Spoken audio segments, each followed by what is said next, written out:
என் செல்லமே, என் தங்கப் பிள்ளையே,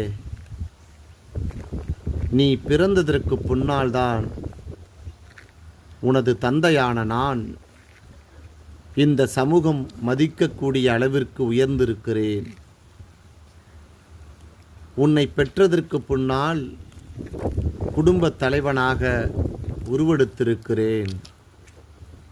உனக்காகத்தான் வீடு கட்டினேன், உனக்காகத்தான் கார் வாங்கினேன், உன்னை படிக்க வைப்பதற்காகத்தான் அதிக பணம் சம்பாதித்தேன்.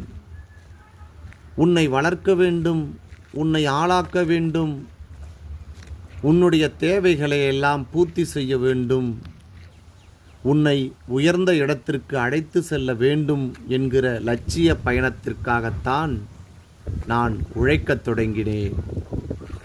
ஊதாரியாக இருந்த என்னை உழைப்பாளியாக மாற்றி